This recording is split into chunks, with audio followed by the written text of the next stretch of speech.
journalists and editors here and ask them a few questions and then open it up to everyone else. All right.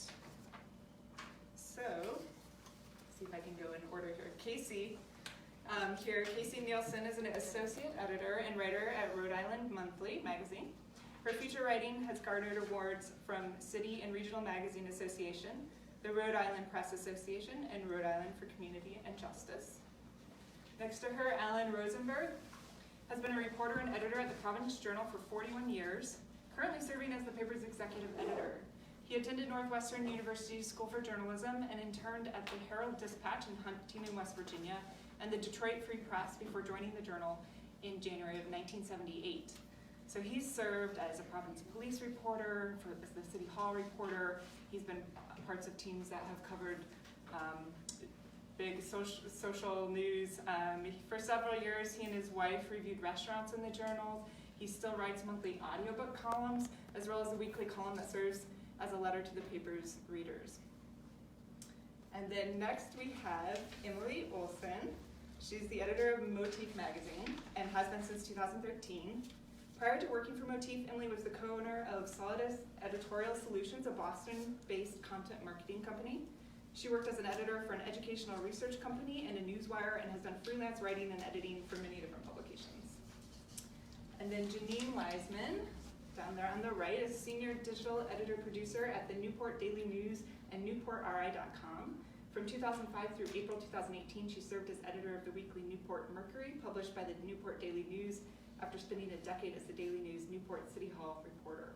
She's adjunct faculty member in the journalism program at Roger Williams University, where she teaches news writing and advises the Hawks Herald student newspaper.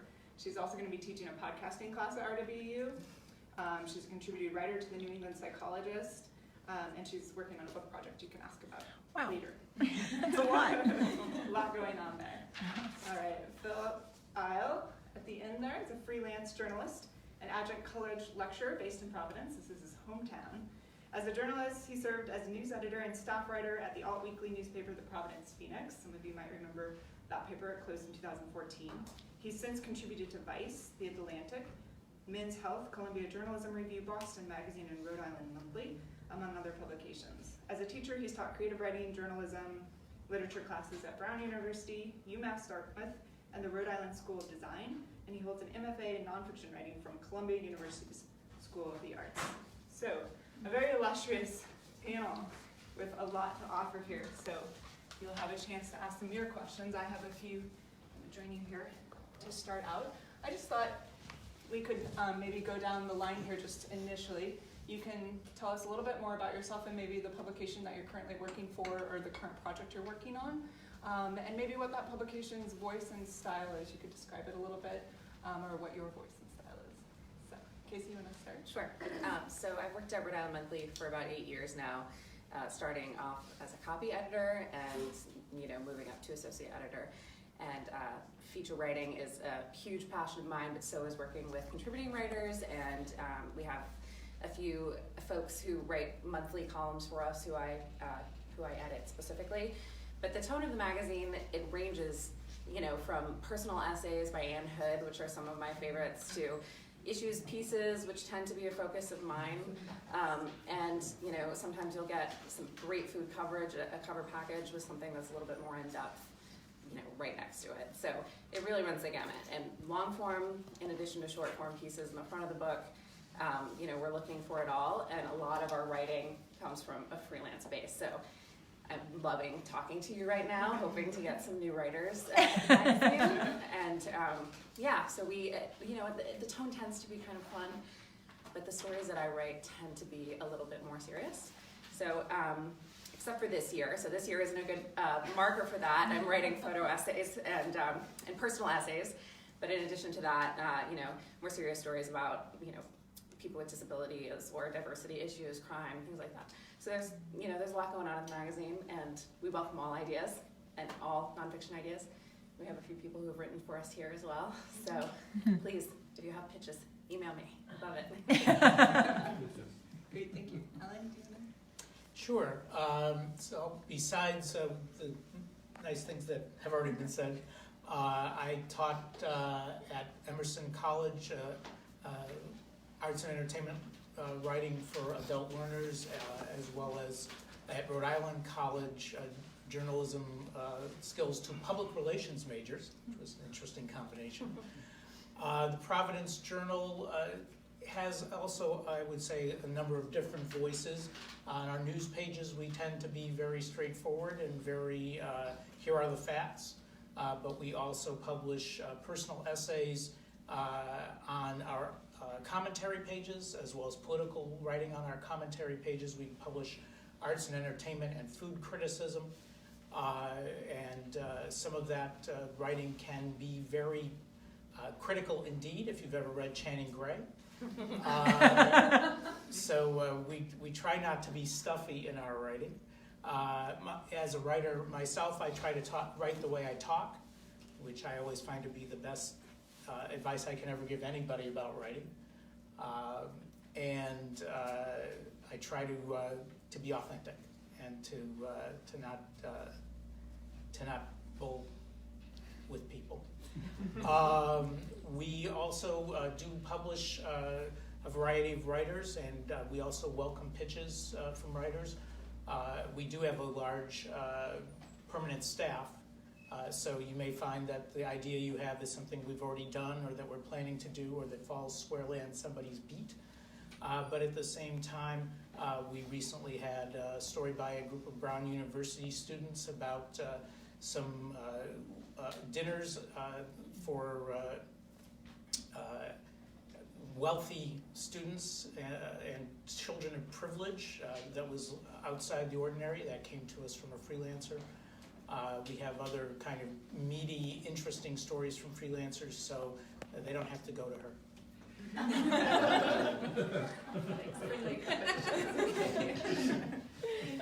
Thank you. I didn't know this was going to be a competition.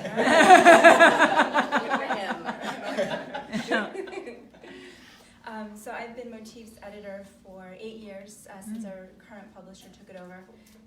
He purchased the paper, knocked on my door the next day and said, I need an editor tomorrow. And we've been together ever since. So I help plan our issues. We do 2 print issues a month and then an online issue every week. I help plan those issues with the rest of our staff and team. Work with our freelancers. Our writers are largely freelancers. We don't have staff writers. We have staffers who write, but the majority of our writing comes from freelancers. So I work with them and then edit their copy and then work with our designer to get it in the layout. We're a small operation. We all wear multiple hats. And I'm very proud of what we put out, given how few of us are doing it. Well, I would echo those same kinds of comments. We're all from small operations with few people, and that's why we rely on freelancers. So, hi, I'm Janine, and thank you to Jody for inviting me to be part of this great panel. And I want to put a little shout out for her podcasting 101 class. Sign up early because I've taken it, and it's really great. It's a great overview, and you should take it. So don't delay. So in Newport, we're juggling all the time. I do a lot of different kinds of things. So I can tell you off the top of my head, we don't have a dance critic right now. And Island Evening Company has its summer season already on its website. So if you're good with dance and you have a critical eye and can write really good reviews, please jwiseman@newportri.com. That's Debbie. But I'm always looking for storytellers, especially if you can tell a story about someone from our area in Newport County. You don't have to live there, but you can live outside of Newport County. But if you've got that hook that affects our coverage area, obviously I want to talk to you about that. I can tell you some things that kind of fell through recently. I had a storyteller who was going to write these series of featurized obituaries at the end of last year. Oh. With a week, she said yes. A week later, she's like, I changed my mind. I got too busy. And yeah, I know, I said that. And so I did 2 of them, but we were going to work on this together and have a 1-a-day range. And so it was a 2-part series because only 2 got done. Oh. We'll definitely do that again this year. So if you're just a really good feature writer, I'm keeping a folder of really interesting people who've passed away all year long. And so when we get to closer to the end of the year, we pull them out. And then I'm looking for people to tell those stories. And Thanksgiving time, we did something with a story a day about gratitude, and those were really fun to do. So, if you have a pitch idea related to a holiday that's coming up, like Mother's Day, what a surprise, Mother's Day is coming, right? Father's Day is coming too. So if you've got those story ideas, think about the times of year when they're relevant, and give me enough advance notice, and I would love to hear from you.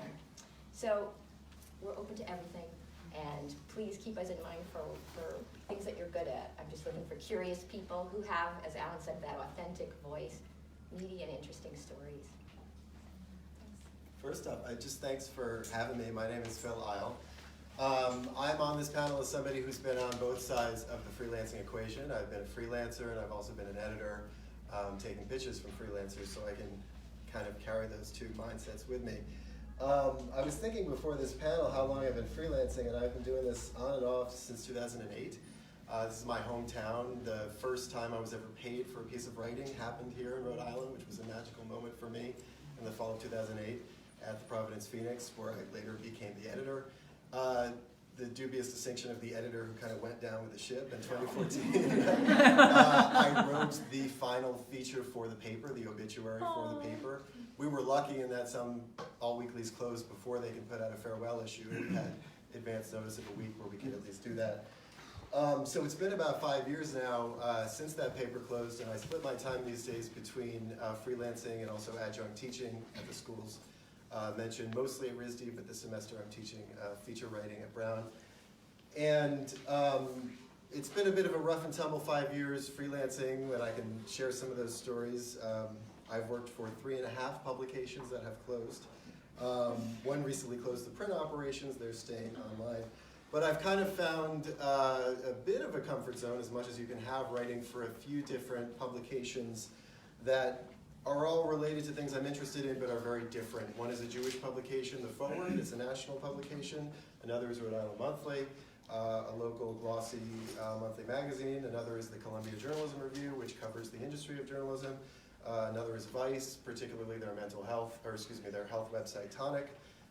Another is Salon and Huffington Post. I was writing a few opinion pieces for them, but they shut down their opinion operation.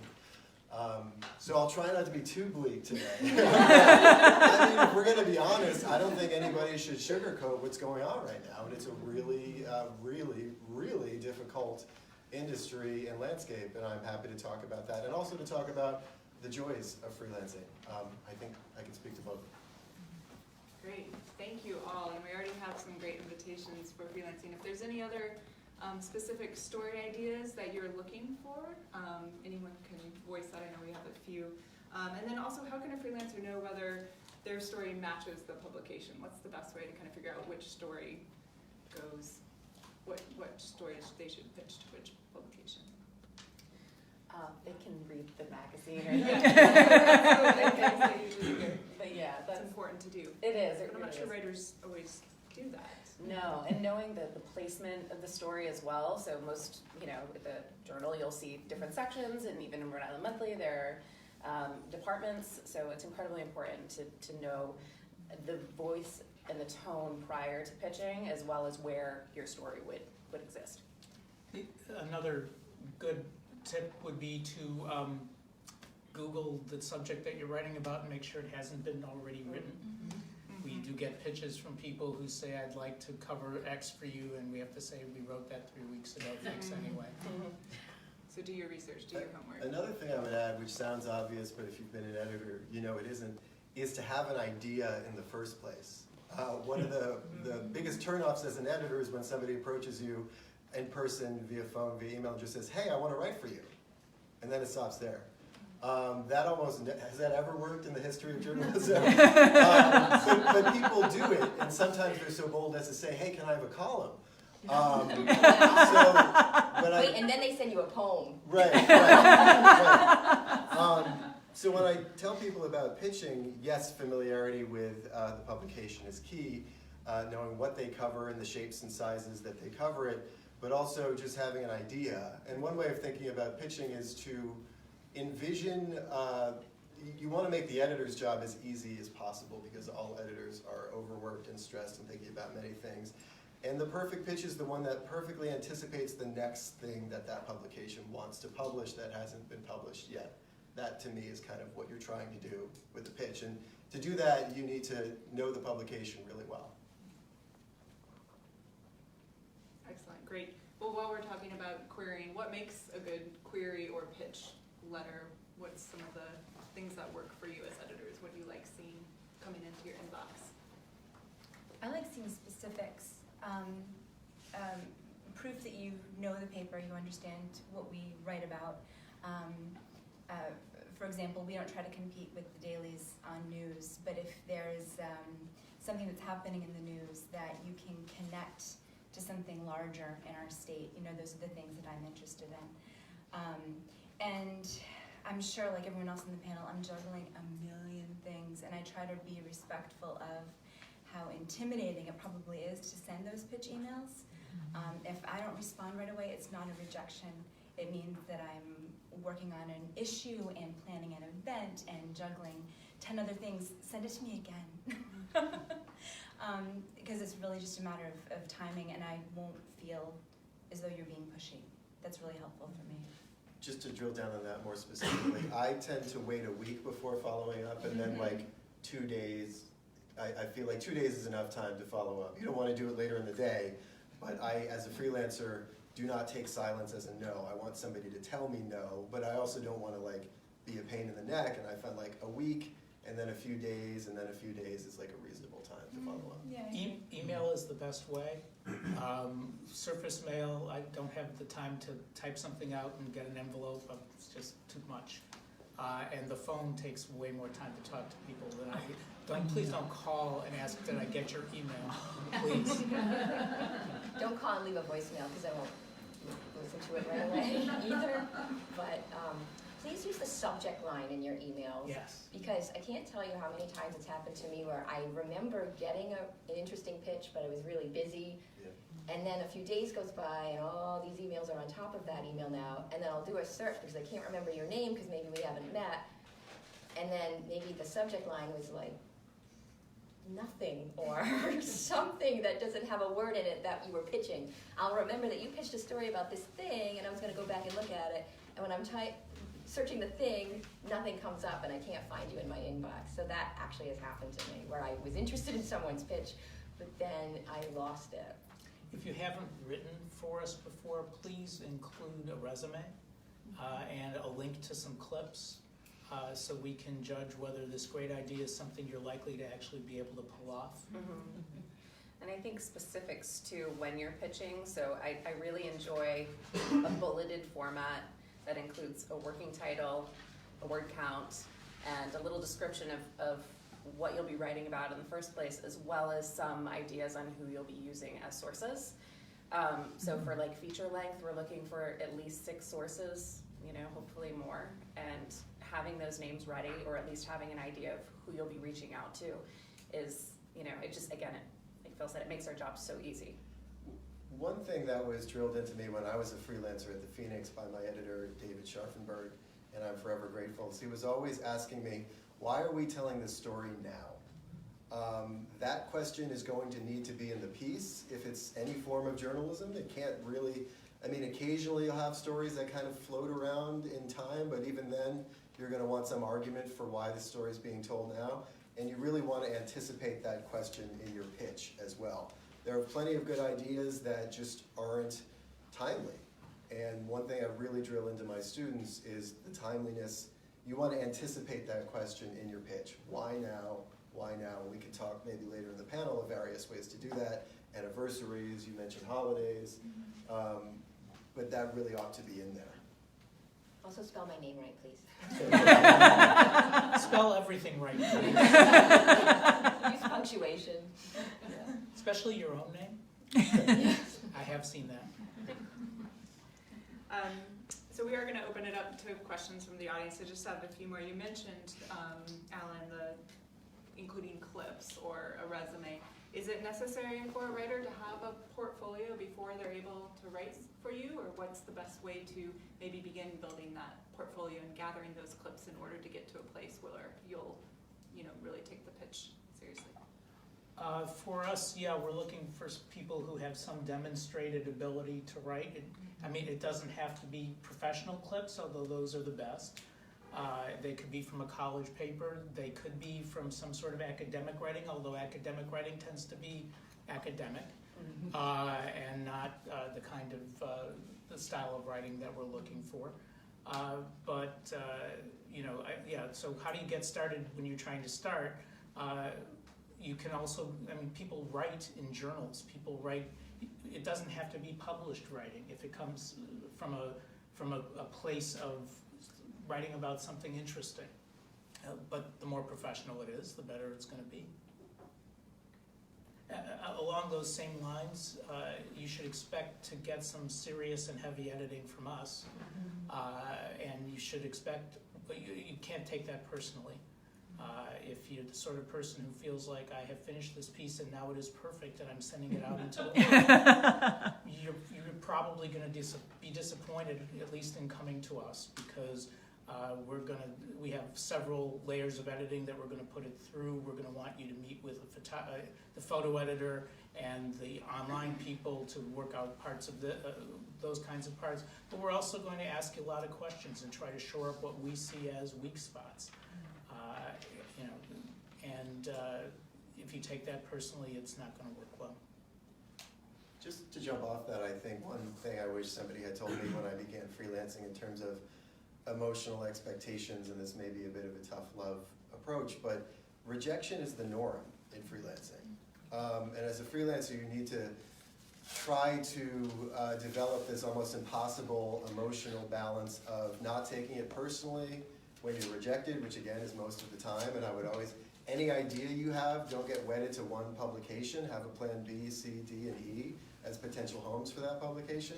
But you also need to be ready if somebody says yes to be emotionally engaged and excited about that project, and it's almost impossible to do those two things at the same time, but each will benefit you as a freelancer.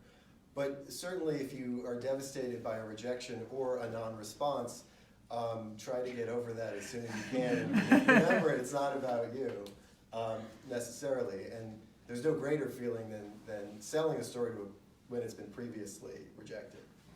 And on that point too, we remember people who reach out to us constantly. So if you're getting a response, and even if it's a no, pitch again. And if you get another no, pitch again, and be annoying, be persistent. Because if you're pitching along the same beat, or you have clear interests established, you may get an email from us, looking to hire you for something along those lines. So keep your name in the inbox. I think that really helps. Perseverance pays off. I'm looking for a relationship with writers that they'll be my go-to people because I'll know they're good on a particular topic or area. Sometimes it's like trying to find somebody who can cover that thing. Maybe we don't get a lot of advance notice about it, but if I've got a list of people who I know are really good, who did really good work in the past, then I have your contact info and then I can reach out to you. I mean, that's what I did when I was editor of the Mercury. I had a good list of 25 people, and I was doing the assigning where I needed somebody for such and such, or whatever it was, and I knew who to talk to for different things. I also based it on where people lived, and something was happening close to them, and I kind of knew they were in the area of something. So your geography is really important to me too, and where you are too. Great. Thanks.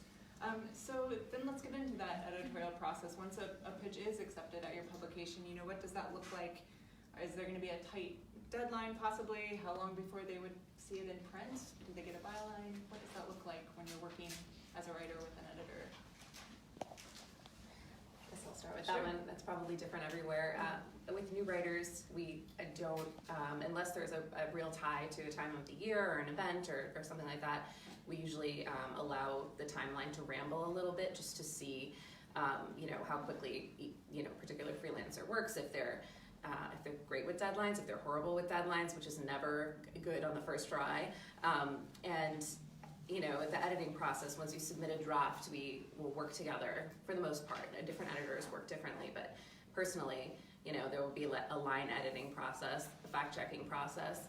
We can kill a story after a first attempt for a kill fee, which is devastating, I'm sure, for some people, but it's your first try, so don't give up Not a after good that. word. I know. It's very bloody, the red pen and everything. But yeah, so it's it can be a little bit of a rigorous process, again, depending on which editor you work with and your level of experience. And then after that, a deadline is established for the second draft, and from that point, yes, of course, a byline, definitely. and payment 60 days after that, usually. Great. And else want to talk about the process? I was just gonna say, if an editor says yes to me, there are generally 3 germane things to talk about after that. What's the deadline, what's the word count, and what's the fee?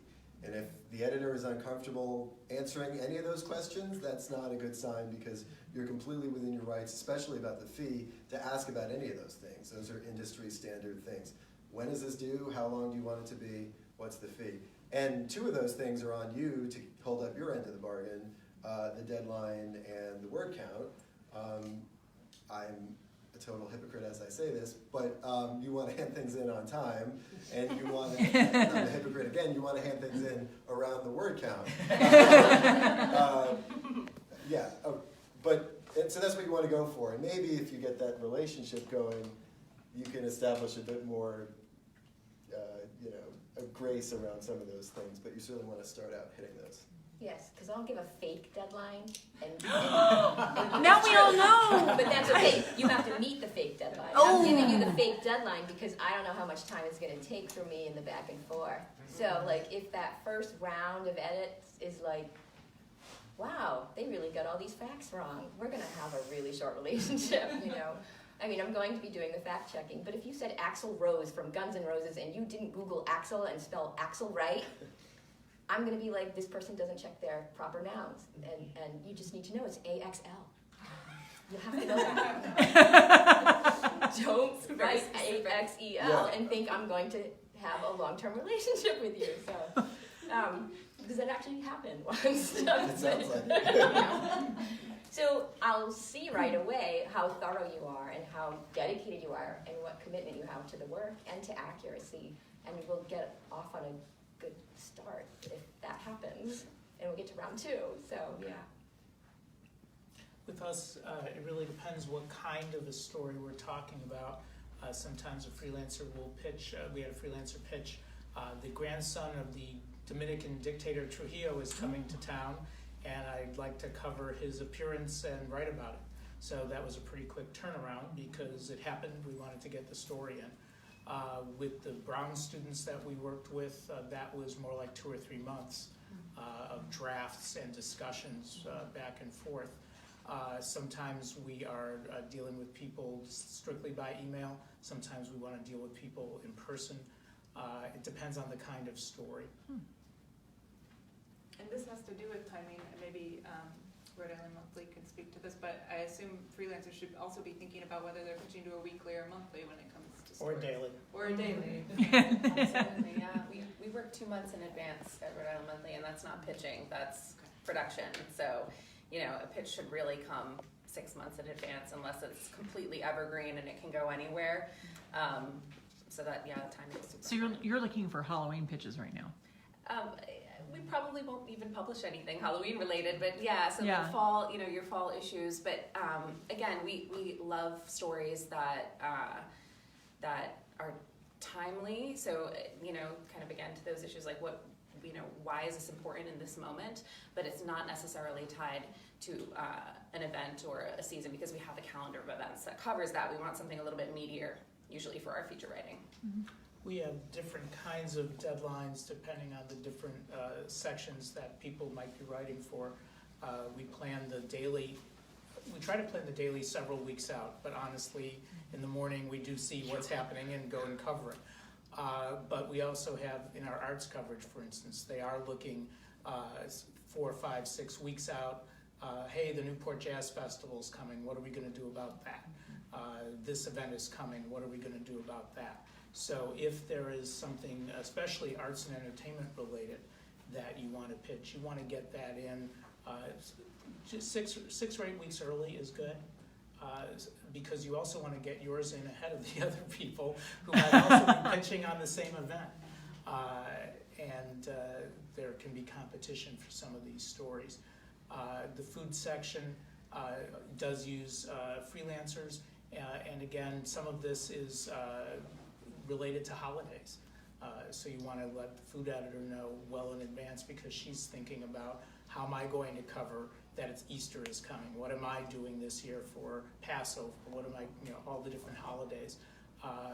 But for a for a story for the op-ed page. That could be closer to the deadline because he's also working on a much shorter leash and really often responding to things that are in the news. So you want to have some timeliness to what you're writing there for some things. And sometimes he's running things about people remembering their childhood, in Narragansett, and it doesn't really matter when it was written or when it runs. We work on a little bit of a tighter, we don't go quite as long as months out. We plan our issues, we try to plan 3 issues ahead, which is about 6 weeks. So I can start to think about some summer stuff. It's funny, I don't know if y'all experienced this with this job. I'm already depressed about summer ending. You have to kind of think that a little bit that far ahead. But pitch it within the next 6 weeks. What I do when I accept a pitch, I want to get you on the phone right away, find out what else you're interested in addition to whatever you're pitching. Because then as we do form a relationship, if I know you're interested in the arts and there's a show opening tomorrow night that I really want covered and I don't have anybody on it, I might call you. And I try to give our writers a couple weeks deadline. And as part of the relationship forming, I know some writers need a month or 2 to write and some can turn around in 3 days. And that's part of the relationship building. But to the point of editors having calendars where they're planning things out, the more serious I became as a freelancer and the more I kind of understood the ropes, the more I became more sophisticated in planning out my year, my months, and there are certain ways you can do that. I've, in my freelance career, gotten kind of into streaks of certain subjects I was kind of obsessed about for various reasons. For a while, it was the Freedom of Information Act while I was doing a lawsuit, and I was writing a lot about that and really interested in it. And it turns out there's something called Sunshine Week during March, where that is the time where your chances of selling a Freedom of Information Act related piece increase exponentially. And there are often days or weeks or events in the news cycle that are similar. I'm now really interested in mental health, and if you are interested in mental health, often there's going to be a themed month or a themed week or a themed day related to the topic you're really excited about, and you should definitely know when that is because that is going to make your pitch so much more appealing. Again, it answers the why are we telling this story now. Thank you.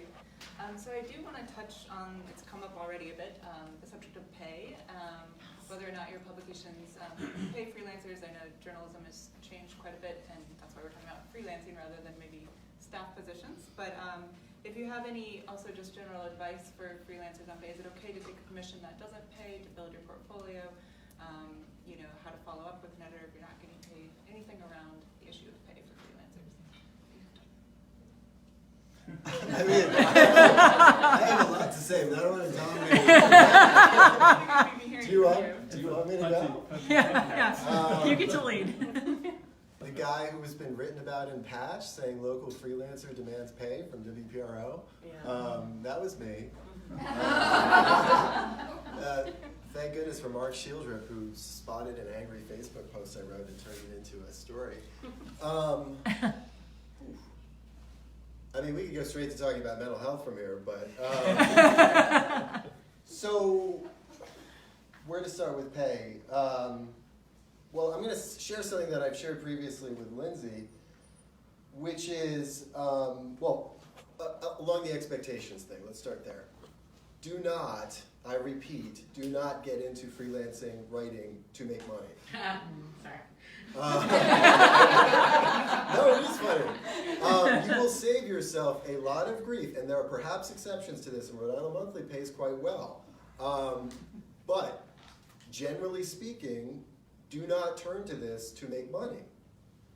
You can make some money, but you will have a long road of disappointment and disillusionment if you're turning to this as an income stream. It is a lot of other things, but yeah, look to other kinds of work, or look to communications work. You can do things with the written word that do make a lot of money, or more money, but they're not journalism. They're communications, they're PR, they're press releases. We used to call that the dark side. Right, right. So that's what I would say up front. I would also say over time I've developed kind of a system for thinking about whether I want to take a job.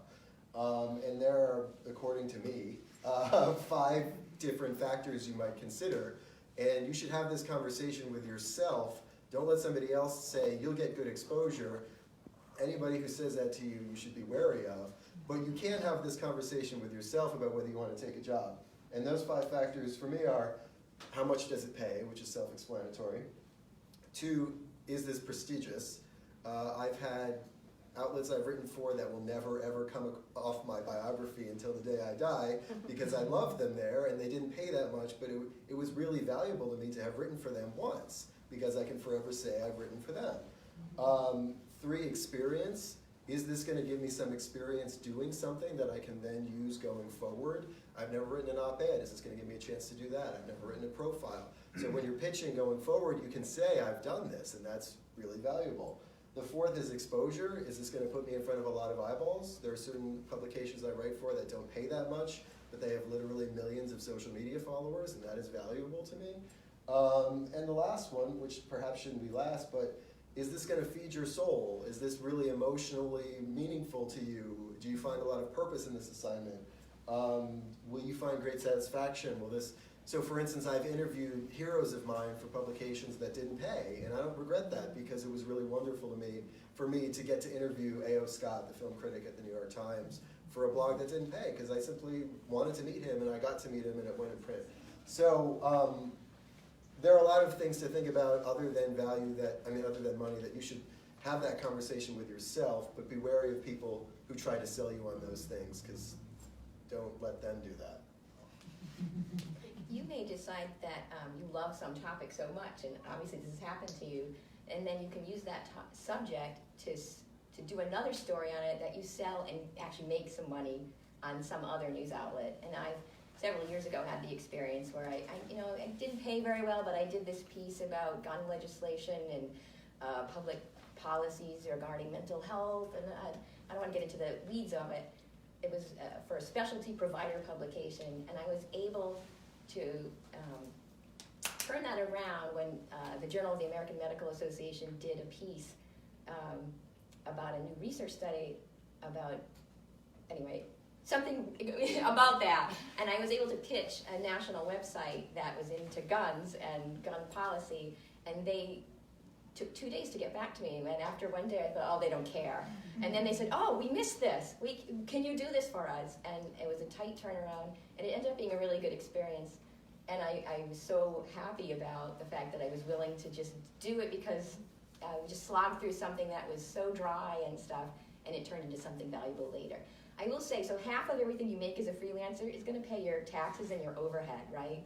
So when you're thinking, oh, wow, that piece it's like $250. Well, it's really $125. And suddenly it starts to get smaller and smaller. So you have to keep that in mind when you're negotiating rates of pay.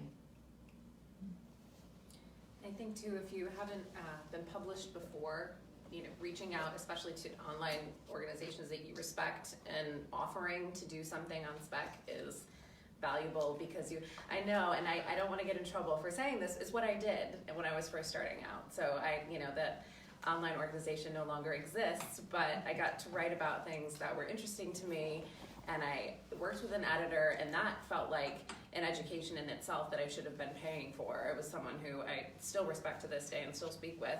So, if you've never been published and you want to get into journalism, then maybe, when you kind of weigh the risks of it, it might be worthwhile to offer rather than let them dictate the terms of it, if you want to write. Great. I will add, so I've heard freelancers say, and I've kind of done this in the past, cut one of your clients loose if after a while they don't pay you a lot of money, and use that time to add somebody new into the mix who will. You have that freedom just to be like, look, this isn't working. It's not me, it's you. No, you're something to that effect. But those are, you can do that. Yes, you can do that in a professional way. And a friend of mine said she had one of those conversations recently, and they said to her, the editor went, I knew this day would come. So and editors are aware of that. You can only pay so much based on what you're able to offer, and you know that these folks are there at will, doing what they can for you, and they could go elsewhere. And they can go elsewhere too, because they can always find somebody else willing to pay more. And I would just say, you know, freelancing is fraught with all kinds of anxiety about taking care of this really fragile or seemingly fragile relationship with an editor who you're excited to work with. But to the extent you can, you should not feel at all hesitant to talk about money. Again, it's a danger sign if you bring it up to an editor and they are not willing to talk candidly about how they pay, when they pay, what they pay, and you should feel totally comfortable bringing that up at the earliest possible point, because that just means you're a professional. It doesn't mean you're money grubbing. If anything, freelancers need to be out front about this for obvious reasons, because they're sole small businesses. So don't feel bad about bringing up money. Ask if it's negotiable. That scares me, but yeah. Is that negotiable? I know I'm a new writer for you, but, and then I've had the experience where the editor will say, yes, it is negotiable. Or they'll say, no, it's not. You'll get to one answer is possible, and you hope for things will happen. I just want to ask one more kind of general question, then we can open up to everyone else. There's just obviously, most of you have been in journalism for a long time. There's obviously been a lot of changes in the field over the past couple decades. So if you want to talk about what those changes look like and maybe what you kind of anticipate for the field going forward and the benefits or challenges that those changes have brought for freelancers. Any general kind of observations? More opportunities. More opportunities? Yeah, staffs are getting smaller, and we're relying more and more on freelance writers. So I say that with my editor hat on. I'm looking for more people. I had more people, and now my position's changed, so I'm trying to replenish my stable of freelancers. So, and I just want to hear from more people.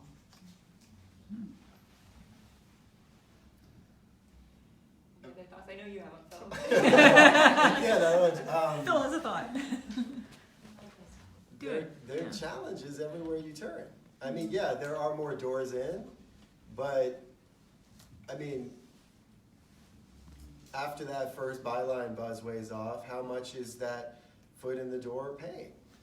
And can that turn into anything beyond buying lunch, you know? For me, I was mentioning how I had found some comfort zones as a freelancer, Salon, where I wasn't writing for all the time, but I probably wrote 10 pieces for them. About a year ago says they're no longer taking freelancers. All of a sudden that door shuts.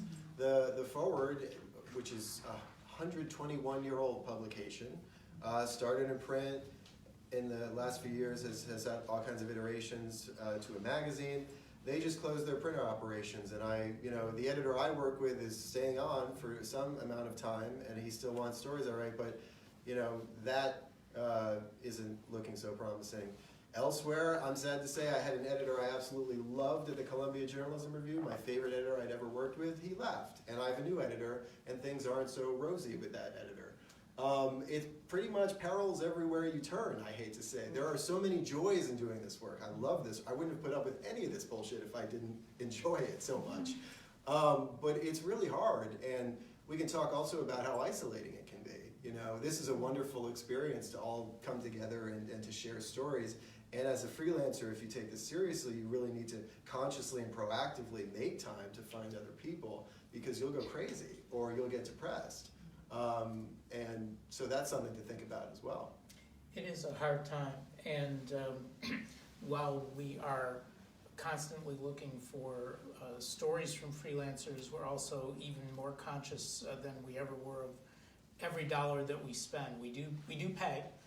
We don't pay like insanely, but we do pay for the stories that we use, and so we're always looking at, well, what have we paid, and where can we, maybe we don't need to pay those freelancers for those things because we want to do this instead.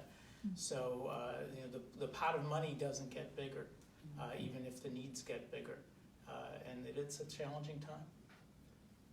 I would just add, a note of, I don't really know much about this, but there are growth industries within journalism. You guys are right to focus on podcasting because maybe it's a bubble, but at least for now, podcasting it's on the cover of New York Magazine this week, this great podcasting boom.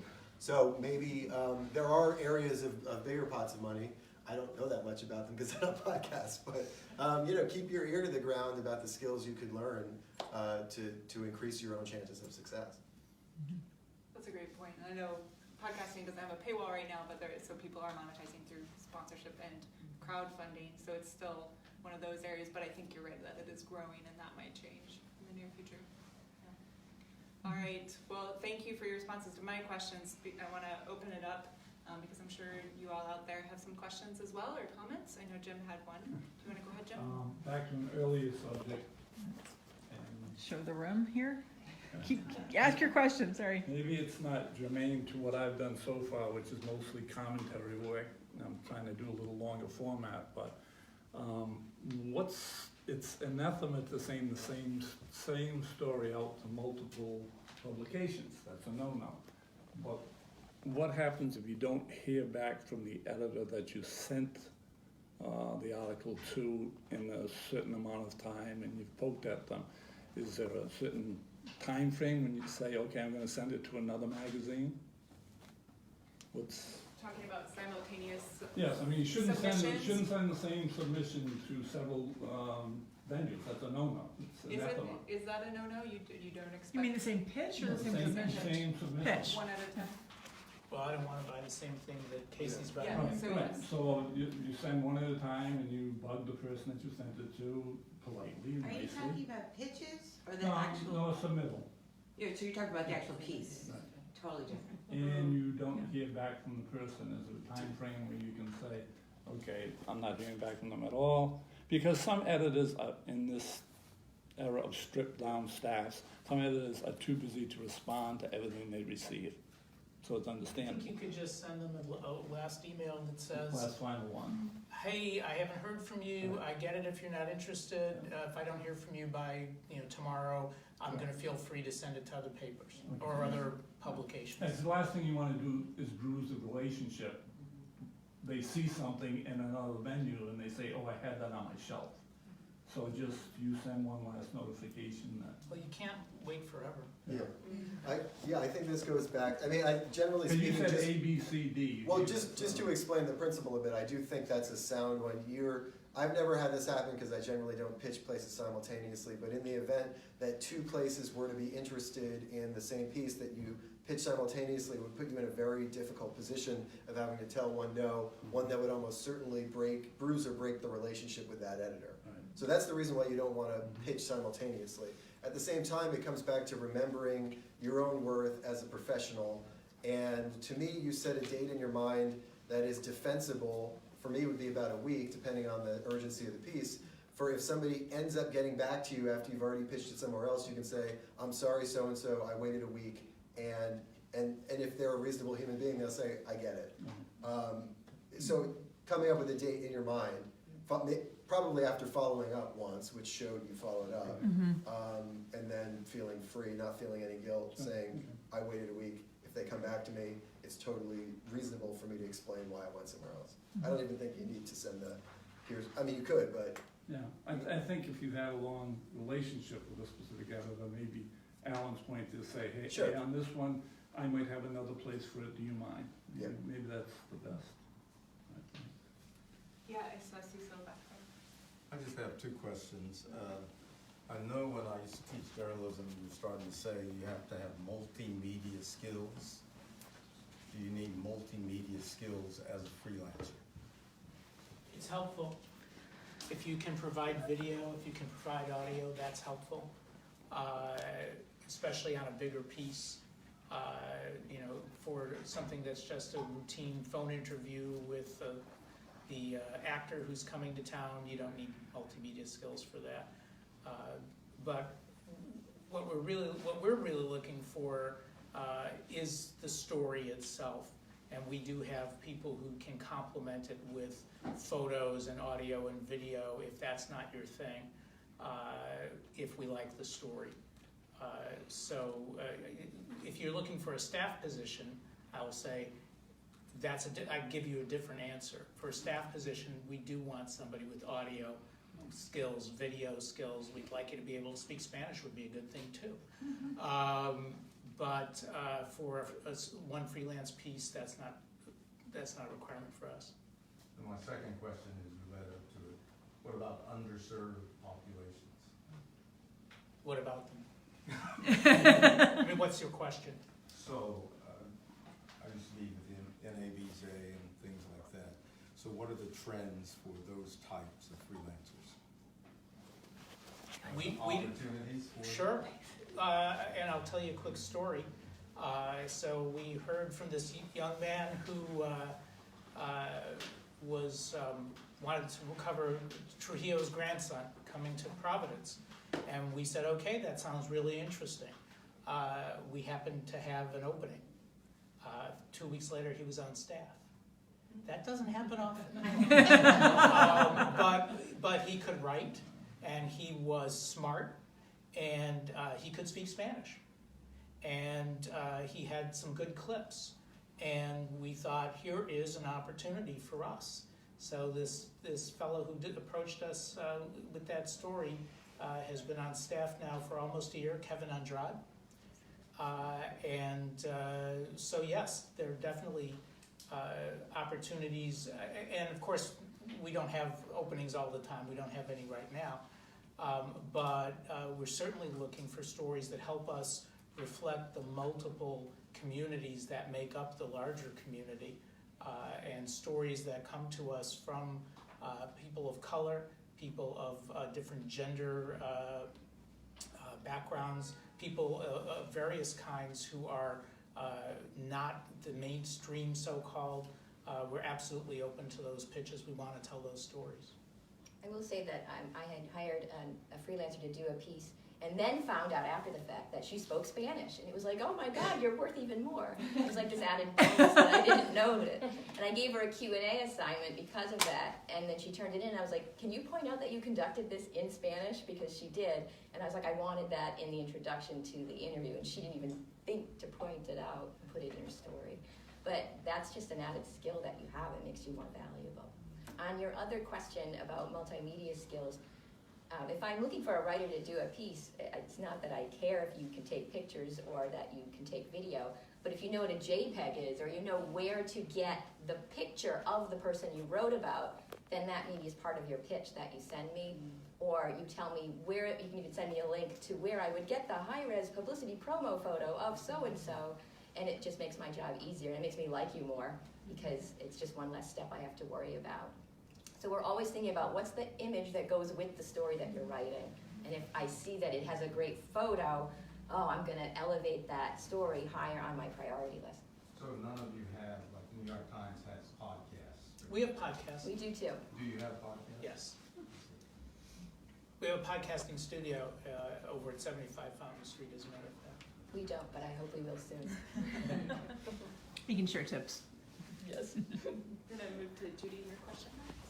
Yeah, thanks for being here. As a lot of you have said, it's hard to make freelancing a full-time source of income, and I wonder how each of you in your publications think about conflicts of interest when thinking about freelancers and the stories they're pitching and the other ways that they're in the world. That's a great question. For us, we don't want anybody who has any kind of direct stake in the story that they're pitching, or who is married to somebody who has a direct stake, or the son or daughter or mother or father, or even the first cousin or best friend of somebody who has a direct stake in the story that's being covered. And you're welcome to suggest ideas. If what you want to do is get that story covered, you're welcome to suggest that idea. But we want you to be objective within what we all recognize is the problematic meaning of the word objective. But we don't want, especially anybody, to be able to point at the story and say, well, of course she wrote that. Did you know that ... So we want we want you to self-select, because we don't know you, and we don't know all your potential conflicts. So we want you really to be the one who selects against that. Motif will publish articles if you're with an organization. We'll label it as opinion and disclose at the end of the piece that you're with an organization. Put a little brief bio at the end, and that's how we handle the situations. I will say for op-eds, it's different. Obviously, if you're the president of the University of Rhode Island and you want to write an op-ed defending your hiring of Gordy Ernst to be the tennis coach, rock on. Oh, go ahead. I was just gonna say, I do think there's value though in understanding a community and, you know, especially if you're doing some sort of personal essay or, you know, something like that. Maybe if you're working for an organization, you wouldn't be writing about that organization, for us at least, but, because we don't have those opinion formats. But yeah, if you're in a world, that's better for us, as far as I'm concerned. I would just add that, you know, we're in a environment where people come to journalism from all kinds of backgrounds. Some go to J school, some go to MFA programs, some don't. And if you haven't familiarized yourself with basic journalistic ethics, it's never too late to do that. I suggest starting with the Society of Professional Journalists Code of Ethics. It's a one-page thing. And you will endear yourself to an editor if you perhaps have something that appears to be a conflict, if you mention that in a pitch, and just if you show yourself to be literate with journalistic ethics. Maybe you all already are, and I'm preaching to the converted here, but it's a business investment to take the time to familiarize yourself with those key principles. And I have other suggestions afterward if people want more recommendations. And sometimes what might seem to be a conflict is actually a wonderful door into the story. Phil wrote a terrific piece about the challenges of mental health and drew on some personal experiences. And this story would not have been nearly so powerful if he had been, you know, an objective journalist talking to experts in the field. So that's another possible way of dealing with that. A couple practical questions. Is there a list of all these lovely people's emails so that we actually can send them our pitches? I can send it to you. If you guys are open to that, yeah, we can Sure. definitely get that. That seems kind of key to like making this all work, right? So, going out on a limb, can you be a little more specific about your rate ranges, just to get an idea? You mean like pricing? Yeah.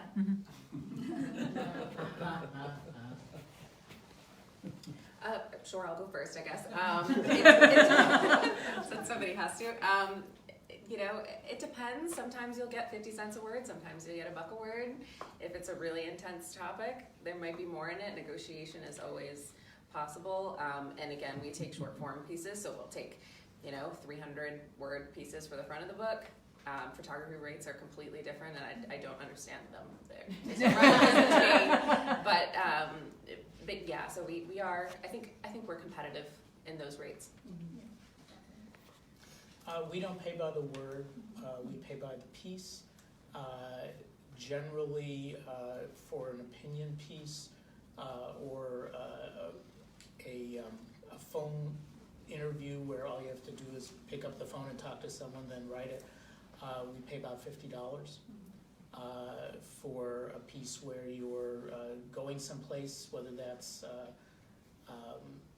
to do a review or whether you're going to cover something as an event, talking to multiple people, that's $100. And then if it's a more complicated piece, we pay more than that, and that's really depends on the conversation between us and the writer. And we also pay per piece. We pay $25 per piece. With an arts publication, a lot of people also view as part of that their press passes to an event. If you're a theater reviewer, you get a press pass to a show, that sort of thing. Probably starting, I have started like college students graduating at $35, but $50 in general for a piece, up to $75 when I know they have to go somewhere and put gas in their car, and $100. It has been more for experienced former staffers who I know well, and they'll make more than that. Wow. So I don't publish people, but I can say what I've been paid. I have written for free. I have written for $25, for $100. The places the most I've ever been paid for an article for a magazine feature was $3,000. That's happened maybe twice. I made $2,500 a couple times. Writing for alumni magazines can be in like the $700 to $1,000 range if you're getting, alumni magazines are a kind of forgotten thing, and they're a great place to write for as a freelancer. I've written for 3 or 4. The places I write for now, Vice pays $250 for a feature. Salon, which no longer takes freelancers, pays like $125. And I recently got a check from them that was like 2 years late. I was like, what is this? I jokingly called it a freelancer's bonus when you've given up on the pay. At the Forward, which may not last for much longer, I get paid about $400 for a feature. Those can be upwards of 2,000 words. Jesus. So I'm glad you asked that question, because this, as a teacher, I say to my students, be specific, and this really shows what it's like, especially on a local level, to freelance write, and it doesn't add up to very much. My rates have varied even as wider than yours, like 20 to 4,000. Yeah. I'll throw in some experience if that helps. I write a lot for university magazines, and BU in Boston generally pays $1 a word. University of Rhode Island pays like 75 cents a word. Most of my experience has been by the word.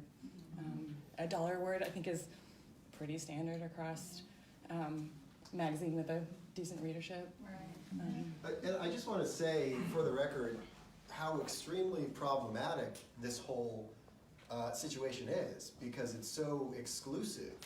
And we as an industry are so bad at bringing in diverse voices into our newsrooms, into our publications, and this pay structure, unfortunately, is a huge part of that. So I have a big problem with simply because it's the way it is means it's okay. It's not okay. And unfortunately, we're in an industry of such dire financial straits that it's hard to fix anything, but it's really problematic, just for the record. I want to point out that the per word thing can be problematic on a practical level, because somebody will turn in a 1,200 word piece and I'm like, no, this is a 500 word piece. Now, and we'll try. I only have so much time to go back and forth to get it down, and then I'm the one rewriting and cutting it. So. Oh. That's a very clear relationship. Yeah. And I think it too depends on the type of piece you're submitting. So if you've written something already and it's a personal essay and there's zero sourcing, then you're going to be getting less than a reported piece. So I think that's probably a given. I actually just a quick follow-up for you and then an actual question. When you talk about the universities and alumni, do you need to be an alumni of these places or have a connection to these universities? No, I mean, I have written for my alumni publication, the University of Michigan, but I've also written for Johnson & Wales and Brown, and that came via local connections. Great. But, story ideas are the coin of the realm for a freelancer. Nobody tells you that, but story ideas are the seed of every article you're ever going to write. Starts with an idea, and 999 times out of 1,000, you're going to be coming up with that idea. You shouldn't expect it to be assigned to you. And so if you see somebody doing something interesting and you're thinking of how can I write about this person, just remember, if they're a college grad, you can find out where they went and pitch it to their alumni magazine. Mm-hmm. And if you're ever marketing something as an author or artist, remember that if it's you, you should talk to your alumni magazine because they're interested in what you're doing. Or if you're trying to market for somebody else, it's this outlet that people can overlook. So my basic question was, what is your preferred way of receiving clippings? Do you want links to an online portfolio? Do you want a Word doc? Do you want a PDF of this is how this gorgeous article looked in print? What's your preferred way of receiving those? I won't open a PDF. I won't open any attachments, really. Yeah. So links, that's a company-wide rule. So links are great, but even search my name. I've contributed to this website a lot. I think that's probably the best for us. And a website is not mandatory at all. So if you haven't created an online portfolio, it doesn't hurt you as long as you're published somewhere. Mm-hmm. I also like links. They're very simple. Yeah, but not like 50 links. Right. Show us your best stuff. One link that actually shows me you can do this with Pinterest and put your stuff on it. Or get Contently. I love Contently. Which I love too. And But I wasn't sure how far down you guys wanted, there's the one click to Contently, and then, oh my God, now I have to go through each of these. Oh no, that's and one that's click. okay. And then I see the whole thing. And I see how you've edited how you put your portfolio up too. Do you have a question over here? I'm curious about subject matter expertise outside of journalism. I mean, some people are going to have subject matter expertise in medicine or computer security or technology or privacy or the opioid epidemic or mental health issues. How valuable is something like that to somebody who approaches you, and what sorts of things are you looking for? What subjects? That's incredibly valuable to us. So we have people who write about the environment and have, they've written books and have experience and are college professors, and that is so important to us. And it doesn't really matter the subject as long as you have some expertise in it. So, and I would suggest that everyone become a pseudo-expert on the subject that they're pitching. Yeah, I would add, I mean, one of the main questions editors are asking are, why are we telling this story now? But they're also generally, and they can answer this, wondering, why are you the person to tell this story? So if you're pitching a story, you should have an answer to that question either in the pitch or ready to go if somebody asks. Maybe it's because you've written about this before, maybe it's because you have personal experience. And I would also say that as somebody who's gone on kind of streaks of freelancing based off of things I'm interested or obsessed with, if you find that you're interested in something and that you're gathering momentum, that can be a way to keep momentum as a freelancer. Is you're now following this story, you've kind of made it your beat, you maybe know some of the relevant literature, you know the lingo, and that becomes an asset to you. Just as I wouldn't want to, it's more time and energy for me to start a story on something I know nothing about, because then you're investing your time and money into that. I would rather have a writer who has explored a subject from a journalistic background and knows it in that way than an expert who might get tied up in all the expert things that they know that are really important if you're an expert, but not so important if you are the person on the other end of the article. Dancers are not necessarily the best people to write about dance. Somebody who loves dance and who has seen a ton of dance may be able to describe it better in a way that the general public can get than somebody who can plie their head off. You might need to see that. Subject matter experts are important to us. I recognize that our rate is lower than my co-panelists, and as a result, I'm always very conscious of what I'm asking of our writers. I, of course, want your stories to be well-researched and fact-checked and all of that sort of stuff, but if you already have a background and don't have to start from zero, I think that's helpful to both of us. Yeah, I think passion too is part of that. So if you're really interested in the subject and you can write about it juicily and you can really sink your teeth in it and you're connected, and that that's so valuable to us, and that passion comes through if you're using your authentic voice in writing. This is maybe a niche concern, but it should be noted that this doesn't really apply to criticism. If you're pitching a review, you should definitely have deep expertise in what you're writing about. If you're just covering it as a journalist, that's different. But I think editors will, if you're claiming to be a music or food or a theater reviewer, there's an expectation that you really know what you're talking about. But I don't think you have to have made movies to write a movie review. No, definitely not. Just that you know the subject. Right. Yeah. Any other questions? Just an odd style question. Probably pertains to Phil and perhaps Casey more, though I'm not sure. Do you feel that you write with a different voice or style for print versus online versus podcast? I mean, is there a different mindset to them? So I would say part of being a freelancer who writes for many publications involves having kind of multiple personalities. Just as you need to know what a publication, what the subject they cover and what shapes and sizes they cover it in, you also need to know the style and voice in which they cover it. Because one time at Vice, this was a classic Vice story, an editor actually added profanity to my story.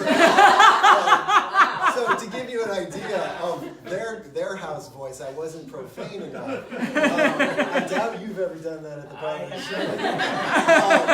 show. So as a freelancer, you need to know the tone that they go for because it varies widely. And it also varies from across different media as well. So that's just part of what you're offering as a professional freelancer is, again, making their job easier. Once they say yes, knowing exactly the voice they're written in. If that means going and reading more of what they write to refresh that memory, then that's what you got to do. Yeah, so we use badass, the word badass online, but we didn't use it in print. Badass? On the story that I wrote, so. I think there's a chat, at least for Rhode Island Monthly specifically, there's a chattiness to our web writing, but you will not get that across the board for online sources. So some really want that sourced, hard-hitting type of voice. I write about real estate on the web. So I go on Zillow and find pretty pictures and write. It's very chatty, but the stories I write for Rhode Island Monthly are, just a little bit harder hitting and require a lot of sourcing, and they're a little bit more somber. So that split personality thing is so important. Like, you need to be able to kind of, adjust your voice. It still needs to be you, but if you can, work in both ways. But the web, as far as I'm concerned, doesn't pay much. So at least for Rhode Island Monthly, really nothing at all. And you can also remember that it's being a professional is you can ask your editor mid-job to say, hey, I have a question about this. Do you guys, how do you approach this? How do you approach that? They're your client, or maybe you're their client, I don't know. But it shows that you're a professional, that you're interested in getting this right for them, and that's totally within your... Probably balance between that and adding to their burden. So many of them are so burdened now that if you start saying, well, should I do this, should I do that? True, they want a piece. But if you write a whole piece that's rife with an error that could have been anticipated by a simple question, it's better to ask the question than to go and have to correct the whole thing because you didn't ask. Usually publications have style guides, and if they assign, you will get the style guide. Yeah. So that how do they spell out the numbers? Do they only spell out the numbers above 10? Every publication is different. But then you will get Rhode Island Monthly is fairly wonky. Like, we have a mix of Chicago and AP, and my own idiosyncrasies when I was a copy editor. So there are some things that, you will never see a restaurant referenced as there because I am so particular about it, and that is carried on throughout my, entire career at Rhode Island Monthly. So, maybe we'll let you know that we'd like to see it in AP/Chicago for certain things. But for the most part, that would just confuse you. And it really, more than anything, it's about tone. And if you're pitching a piece, then you know what the tone should be. So, we may. That's a very early conversation. That being said, a basic knowledge of AP style will never hurt you. Right. Can I also add, though, and I always pick up on this with especially newer writers, when they use words like mankind, and I go, ugh, it's like, and inevitably, when I see humankind used, it's by a writer with a master's degree, and I've noticed that a lot, and I'm like, I like you so much more that you said humankind instead of mankind, and just because of my own personal preference, but I don't expect you to know all of the style that you need to know. That's why I'm an editor, and that's why I'm here to go over it with you and fix it. But in subsequent stories, I'd hope that you picked up on the style as we went along. My wife helps me with the gender part of it. Awesome. Okay. Good editing. Let's just do a couple more questions. Jenny, did you have one? I saw you. Yeah, I have just a couple, and Phil, maybe you would be best to speak on this. One, if it's not like a fixed rate, and they ask you to give you a rate, what is the best way to approach that? Aim high. I would hate that question. Nobody's asked me that question. Because I've been asked a few times, for either web things or a profile piece and stuff. They're I'm happy to compensate you. What's your rate? So if you have experience, I would point to what you've been paid in the past for a similar story, and that can give you a really firm thing or talk to a friend who's maybe written a similar piece. And that if it comes to a negotiation, you have a tangible thing to point to. But There used to be a resource called Scratch Mag, and it listed writers. It was like Glassdoor for freelance writers, when people have been paid. And I often have found it's a terrible question, but it can give you some Scratch Mag, who pays writers? Yeah, Maybe there's something that's still, I just saw it on a Facebook group. Even Contently, there's a partner site. Yeah. Facebook group, there's a lot of people that will share the rate that they got at certain places and what they're looking for. And so. There's the Editorial Freelancers Association too. They publish rates for all different, editing, photos, writing. As well as Writer's Digest. For the record, I think that's an unfair question to ask a freelancer. I don't think editors should do that, but. I've never asked a freelancer that. It's not usually coming from an editor. It's like a project, but Oh, I as a see. freelancer, I like see. I'm asked to work on it. And I'm like, Yeah. I'm the worst person. I don't know. And then my other question is, obviously, it's great to like familiarize yourself with the publication that you want to pitch to. Not every publication is free, so like, where does this like cost benefit? Like, where do you draw the line of like, should I like pitch? Like, I don't know how, I can't like afford subscriptions to all of these things, or That's why we have the library. I guess, yeah, forget about that. Just browse at Barnes and Noble. Get all of it. Alright. Seriously, somebody's doing it for a while. Yeah, right. Yeah, I don't think it's fair to expect that a freelancer ought to subscribe to a publication before pitching. So I think, unfortunately, in a tricky situation, bookstore or library is the best bet. But get a press credential, and like academic journals, you can apply for press credentials and get free access to their studies and stuff. And if you are affiliated with a university, you can access an amazing amount of stuff with your university ID and stuff like that. So I've not had a problem with getting free access to things when I've signed up at Elsevier and gave them my email address, and now I can read all of these studies. Okay, let's just do 2 more questions because I see 2 more hands. Here we go. You can go ahead. And Okay. I'll go ahead. I'm curious, the question about mankind versus humankind suggested an issue to me. When you read the clips of writers who submit to you, how much influence does that have, other than obviously basic competence? You're looking for, can somebody write, can they write clearly and all that. But how much influences you about such things as choice of subject matter and so on? With Phil earlier mentioned that he was reading Sonny's Blues by James Baldwin, and I sent him a link to a review that I had published about Blues for Mr. Charlie. And the opening line of Blues for Mr. Charlie uses the N-word 3 times. It's in the play script. And I quoted that in the review. Would something like that offend you? I mean, I think it was appropriate, it was a good decision, but would something like that say, oh, I don't really want this guy? You're quoting the use of profanity and racial slurs. That's within the quote, and I would have to make the choice as the editor whether I say the N-word is used 3 times in the opening. It depends on the piece as we're looking through. No, I don't mean would you publish Yeah. that. What I'm saying is how much influence would that have on your thought process and evaluating? On you as a writer? Of me as a writer. None, because you're putting forward some other person's work and you're analyzing it for me. I'd probably read on more. That was the intention, to draw the reader in. Okay. Yeah, in the back there. Editorial calendars, do they live online anywhere? I know usually monthlies have them, print, daily publications probably not, so I was just wondering if you guys had any editorial calendars that we could look at and potentially, think about for story ideas. Ours is not online, but I will share it if you're interested. Yeah. Oh, yeah, we could put that in the newsletter. All right. Yeah, well, to that end, if you want to close just with letting people know the best person to contact at your publication, if they're interested in learning more, whether it's yourself or how to find out more, maybe you have submission guidelines online somewhere. Yeah, sure. You can reach out to me. I have cards, but cnilson@rmonthly.com. I will be out for a while. Thank you. In a couple months. So the editor-in-chief is always the best person to field. That's Sarah Francis. Our masthead is online. Our editorial calendar is online. You can find really anything on our website if you look hard enough.